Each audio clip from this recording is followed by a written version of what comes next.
तो आपने देखा न्यू Hyundai वर्ना 6 जनरेशन जो भारतीय बाजार में लॉन्च हो गया, ज़बरदस्त बुकिंग इसको मिल रही है और ट्रैक्शन भी बढ़िया है। पर जानते हैं ज़्यादा गाड़ी के बारे में और कंपनी के आगे के क्या प्लान्स है। मेरे साथ इस वक्त मिस्टर तरुण गर्ग जो कि Hyundai में काफ़ी इंटरेस्टिंग चेंजेस और बहुत ज़्यादा पुश एंड बूस्ट लेकर आ रहे हैं in terms of how the company is coming up with new products. बहुत बहुत स्वागत है आपका। Always a pleasure to speak to you and congratulations. I think जब से आपको you know you've been given more charge and you've raised the bar really, उसके लिए बधाई। Thank you so much. And अब जबकि हम देख रहे हैं एक के बाद एक नए प्रोडक्ट्स पर जो Hyundai काम कर रहा है, finally Verna which is been a old product but now completely new design and new platform, 6 generation Verna. क्या एक्सपेक्टेशन रख रहे हैं जो ये मार्केट है सिडान, क्योंकि एक टाइम पे हम देख रहे थे कि उसकी मार्केट शेयर कम होती जा रही है, एसयूवीज लोग प्रेफर कर रहे हैं, बट आपको लगता है ये गाड़ी वापस सिडान के लिए एक मार्केट बना पाएगी? बिल्कुल लगता है स्वाति, और मैं आपको बताना चाहूँगा कि अगर हम बात करें सिडान्स की, इंडियंस ने हमेशा सिडान्स के लिए एस्पायर किया है, क्योंकि एक बड़ी गाड़ी की फीलिंग, ऐसा लगता है कि आप लाइफ में अराइव हो गए हो। और जो डिज़ाइन या फिर सीटिंग्स अगर आप देखें, कंफर्टेबल सीटिंग, यस मैं मानता हूँ कि पिछले कुछ सालों में, और आई थिंक Hyundai का बहुत अच्छा रोल रहा है उसमें, एसयूवीज़ की तरफ रुझान रहा है। लेकिन एट द सेम टाइम हमने देखा 2022 में सिडान्स में 40% का ग्रोथ आया है, 40% का ग्रोथ आया है, और कुछ मॉडल लॉन्च हुए और इतना ग्रोथ आया। आज हम ऑल न्यू Hyundai वर्ना लेके आए हैं। आप देखिए इस गाड़ी का डिज़ाइन देखिए, इसमें लॉन्ग व्हील बेस देखिए कि जिस तरह का आपको लेग रूम शोल्डर रूम मिलने वाला है। इंटीरियर्स देखिए, एडास लेवल 2 की सेफ्टी हम लेके आए हैं इसमें, जो में 17 फीचर्स हैं। गाड़ी में बहुत कुछ है, परफॉर्मेंस के नाम पे बहुत कुछ है। 1.5 टर्बो जो कि हमारा Hyundai का इंडिजनाइज इंजन है, जो कि आपको 160 PS की पावर देता है। तो वो सब चीज़ों की वजह से कस्टमर्स का एक बहुत अच्छा रिस्पॉन्स मिल रहा है।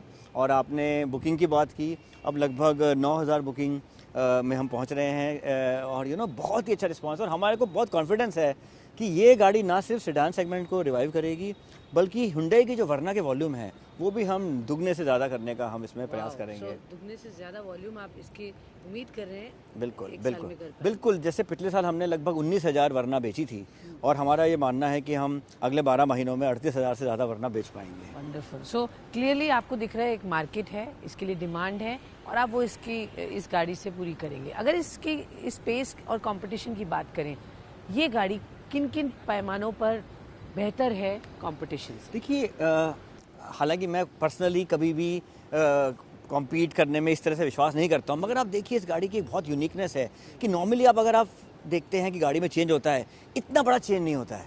तो आप देखिए जिस स्ट्राइकिंग, मतलब देखिए फ्यूचरिस्टिक इस गाड़ी में, एक जैसे यंग, एक तो मैं आपको बताना चाहूँगा ये जो कस्टमर है ना, ये यंग है। लाइक हमारे 41% कस्टमर 30 साल से छोटे हैं, उनको ये फ्यूचरिस्टिक लुक बहुत ज़्यादा पसंद आने वाला है। और ना सिर्फ फ्रंट, जब अगर आप रियर भी देखेंगे वो भी एक बहुत ही एक अच्छा प्रोफाइल दिखाई देगा। साइड देखिए आप, जिस तरह से इसमें एक फीलिंग आती है, इनफैक्ट कई लोगों ने कहा है तो एकदम लग्जरी गाड़ी की तरह लगती है, क्योंकि लॉन्ग व्हील बेस की वजह से बहुत ही लंबी गाड़ी है। और रियर प्रोफाइल, जो कि कई कस्टमर कई बार बोलते हैं कि कंपनियां आगे तो ध्यान देती हैं लेकिन पीछे से कभी कभी मात खा जाती है, बट यहाँ पर आपको वो फ्यूचरिस्टिक लुक की यहाँ पर भी आपको झलक दिखाई देगी। तो ये तो लुक्स की बात हुई। अगर हम परफॉर्मेंस की बात करें, जैसे मैंने आपसे कहा, टर्बो 1.5 टर्बो, आई थिंक जिस तरह से ये टर्बो इंजन एक परफॉर्मेंस, एक वो जो 160 PS, आप सोचिए, इनफैक्ट मैंने जब ये गाड़ी चलाई मुझे लगा कि वाकई में ये तो जहाज़ की फीलिंग है। तो बहुत ही एक कस्टमर्स को पसंद आने वाला है, और ये फ्यूल एफिशिएंट भी है।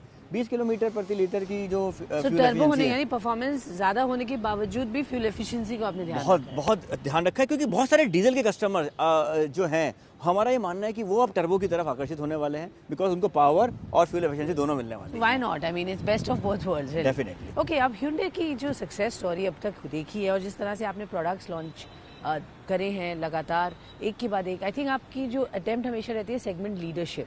एंड अगर हम बात करें अब 24, या अगर हम फाइनेंशियल ईयर की बात करते हैं अप्रैल से, पहले तो सर कैसा लग रहा है ये साल in terms of the kind of launches that we will सी?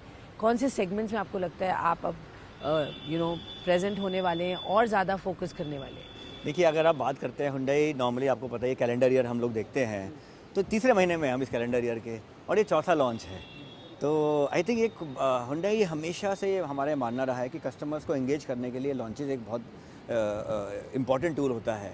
और रेंज भी अगर आप देखते हैं, देखिए Ioniq 5 जो कि हमारे हिसाब से जो है एक इलेक्ट्रिक कार्स में एक नया रेवोल्यूशन ला रही है इंडिया में, जिस तरह का उसको रिस्पांस मिल रहा जी, है। बिल्कुल। फिर न्योस, लोग बोलते हैं कि भाई जो छोटी गाड़ियाँ, एंट्री लेवल गाड़ियाँ, कई बार मेरे से सवाल पूछा जाता है कि क्या हुंडई का ध्यान उसमें नहीं है, लेकिन देखिए हमने न्योस में फेसलिफ्ट किया, ऑरा, बहुत अच्छा रिस्पांस आ रहा है। और अब ये मार्च में ही तो चौथी back to गाड़ी, back आपने काफी बिजी रखा, काफ़ी बिजी रखा है, क्योंकि हमारे मानना है, देखिए मार्केट, अगर आप विश्व की इकोनॉमी की बात करते हैं, थोड़ा सा ऊपर नीचे चल रहा है, यूक्रेन वॉर चल रही है, तो अभी उतना ज़्यादा कॉन्फिडेंस नहीं है विश्व की इकोनॉमी में, लेकिन इंडिया जो है ना एक शाइनिंग स्टार की तरह दिख रहा है। और हुंडई का ये मानना है कि ये इंडियन मार्केट बहुत ज़्यादा इंपॉर्टेंट है। ऑफ कोर्स ये हमारा 26वां 27वां साल है यहाँ पर, तो हम नई नई टेक्नोलॉजीज़ लाना चाहते हैं, नए नए प्रोडक्ट लाना चाहते हैं, और स्पेशली ग्लोबल टेक्नोलॉजी लाना चाहते हैं।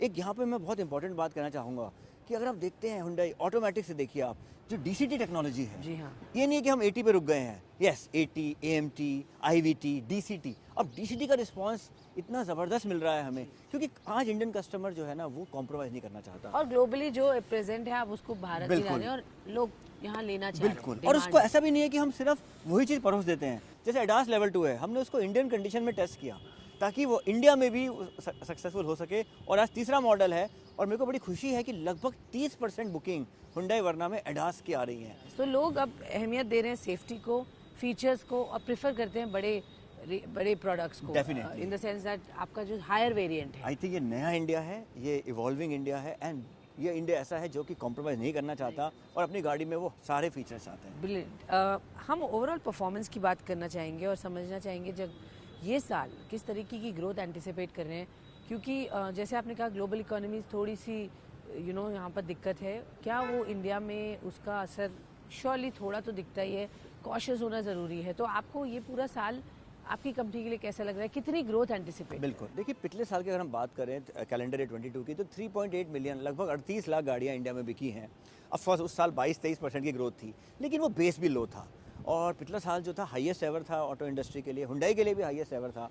तो मेरा ये मानना है कि चाहे वर्ल्ड में उतना, जैसे मैंने बताया कि उतना कॉन्फिडेंस नहीं है, लेकिन फिर भी हमारा मानना है कि 5-6% की ग्रोथ हम मान सकते हैं, जो कि अच्छी ग्रोथ है। देखिए आज 22-23 के सामने आप अगर देखेंगे तो आपको कम लगेगी ग्रोथ। और अगर आप सियाम की बात करें, सियाम ने भी 4 से 6% की बात की है, नोमुरा ने भी 6% की बात की है, और हमारा ये मानना है कि 5-6-7-8% ग्रोथ हो सकती है, प्लस माइनस 1 और 2।